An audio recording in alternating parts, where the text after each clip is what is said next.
Hey guys, I hope that everybody is doing well.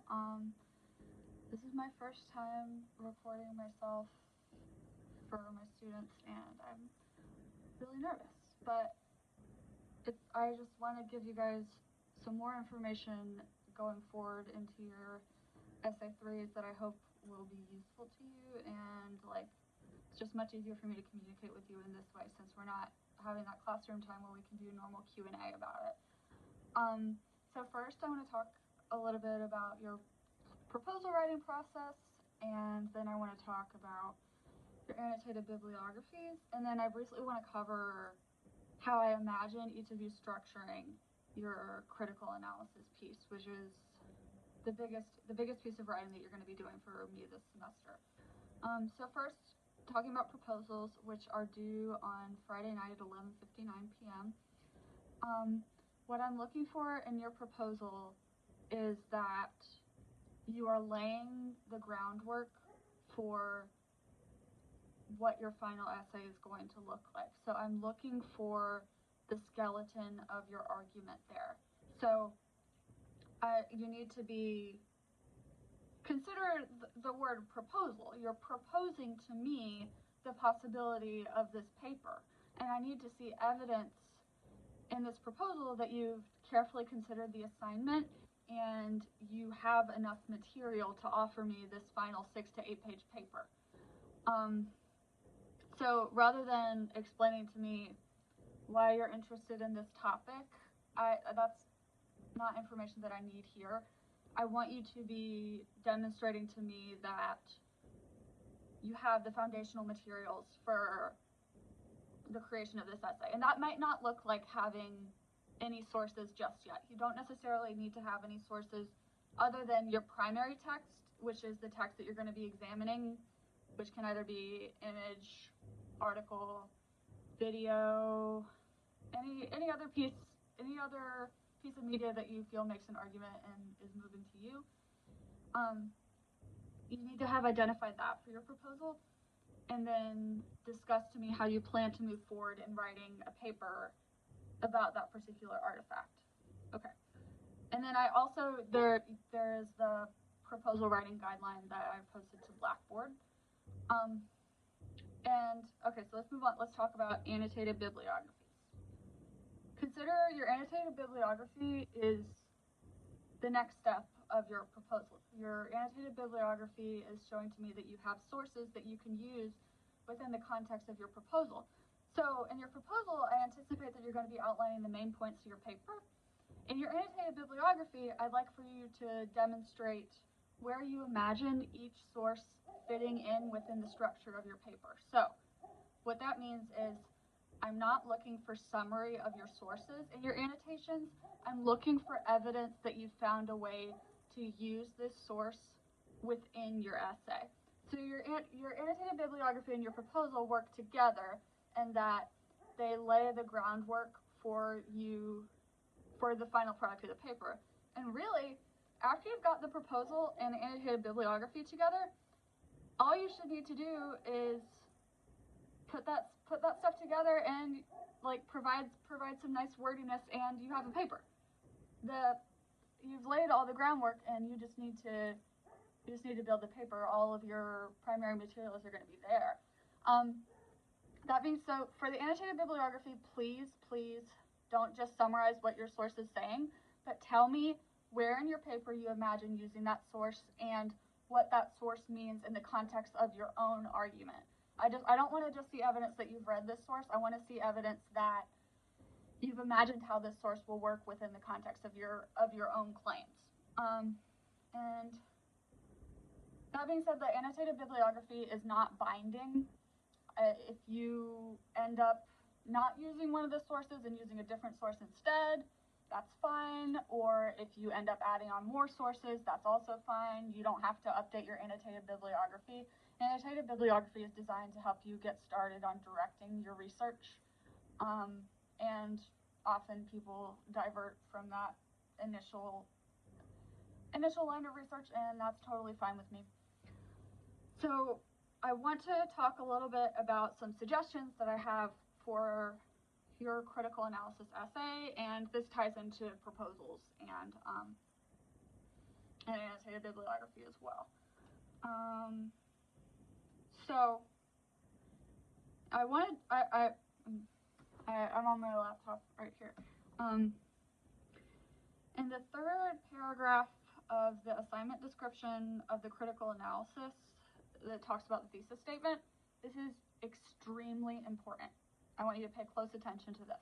It reads, your essay must include a clear thesis statement that establishes the meaning of the text, forms an opinion about that meaning, and demonstrates how the ideas in the work connect to the world at large. So, in here, you find the structure for your broader paper. So first, you're going to be establishing the meaning of the text. What does that mean? That means you are performing an analysis of how the argument functions. Just as you had to justify the way your visual argument worked, I want to see you doing that with your chosen text. Tell me what the rhetorical situation is and how that text addresses that rhetorical situation, what the argument is, and what the stance is, what the tone is. All of those elements. Then I want to hear your opinion about that meaning, which means that I want you to evaluate whether or not the piece does a successful job addressing the matter at hand. Do you think it successfully argues to the intended audience? Do you think that it misses the mark? I want you to explain. If you say yes, I want you to offer justification for why yes, this is an effective piece. If you say no, I want you to say what the piece could have done better, or land on where the piece misses the mark. Then the final component of the essay is that you demonstrate how the ideas in the work connect to the world at large. So this is a piece where you're going to be incorporating a good deal of research. So like, for example, if you are choosing to examine a meme about consumerism and climate change, that you need to discuss what are the facts that the meme doesn't have time to cover. What are the other facts that lend this context, that situate this piece of argument within the broader conversation that's going on around this subject matter?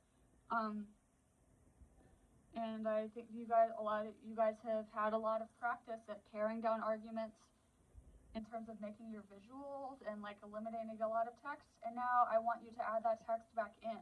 Talk about what is the conversation going on around your subject matter, and how does your artifact fit into that conversation?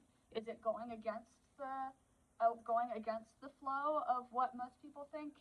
Is it true and supported by factual data? Up to you. Research, find out. So this is how I imagine you guys structuring your paper. And if this doesn't work for you and you want to do it another way, that's fine with me. But this is my suggestion for you, is that you spend about 2 pages establishing the meaning of the text. So that means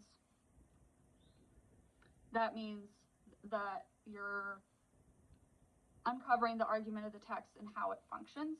And then you spend about 2 pages evaluating whether or not that text is successful in its rhetorical situation.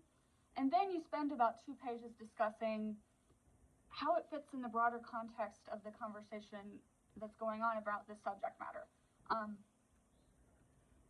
And I think that logically that's how the argument flows, and it makes the most sense to end on, why does this matter? Why does this matter? What's like, and it naturally leads itself into a conclusion.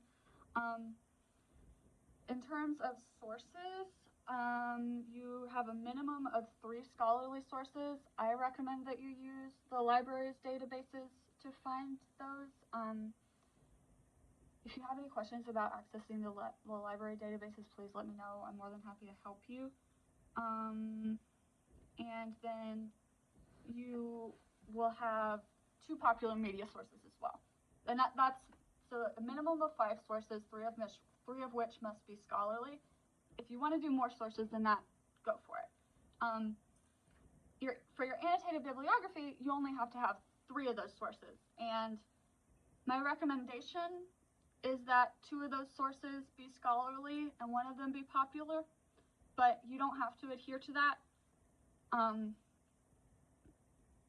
Three sources for which I need a citation and an annotation. You can do your citations MLA, APA, Chicago, whatever you like, as long as you're consistent. And your annotation needs to be 150 words, very little summary, lots of analysis. I really hope that this is helpful to you. I talked for a lot longer than I meant to. I'm here for you guys. Hang in there. I know that this is not what we all wanted. I really miss seeing you guys in class, and I'm really flexible and available, and I'm here to help you. So please reach out if you have any concerns at all or any questions. I like getting your emails. And yeah, I look forward to hearing from you guys soon and reading your work. Oh, also, your visual essays were by and large excellent, and I really enjoyed them a lot. So you guys should be proud of yourself. All right, I'll talk to you guys soon. Bye.